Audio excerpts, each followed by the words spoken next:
Good morning. This is Pratiksha Sunil Karambe, Assistant Professor of Maratha Mandir Babasaheb Gavde Institute of Management Study.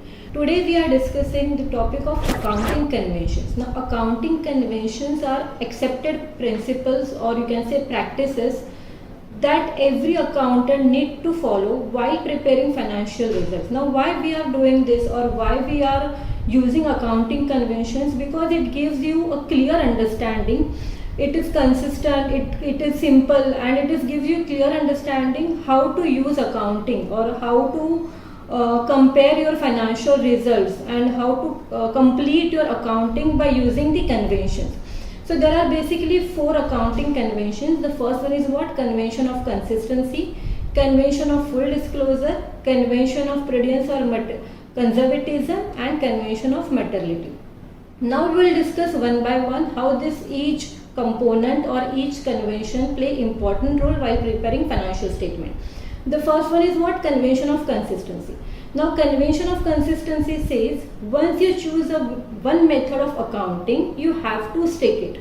For example, if you are using a single line method for calculating depreciation for 1 year, you have to complete it, or you have to follow the same method for next year too. In simple language, for example, if you are tracking your expenses by using Excel sheet and for every month, and if you all of a sudden if you shift to the mobile application or a diary for calculating your expenses next month, then it would be difficult for you to compare your expenses. That is nothing but what? Convention of consistency. It should be consistent every year. Then the second component or second convention is convention of full disclosure.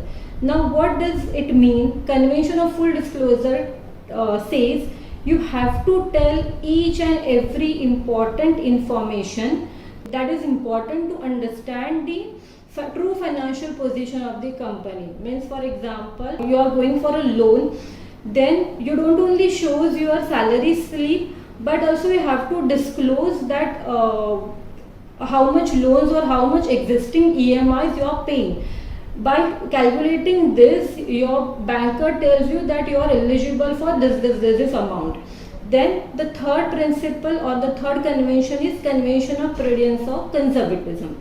Now, convention of prudence or conservatism tells you have to anticipate losses first, but never disclose your profit or expected profit.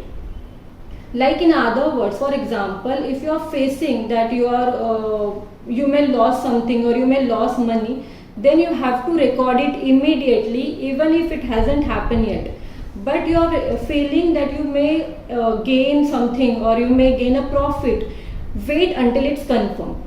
Then the last convention is convention of materiality. Convention of materiality says focus on information that is significant or that carries value or that is material enough to influence decision, and ignore the little one or ignore the minor details which don't influence the decision. For example, if you purchase a pen of ₹2, you wouldn't record it. But if you purchase a laptop of ₹25,000, you would definitely record it, because it carries value or it carries material.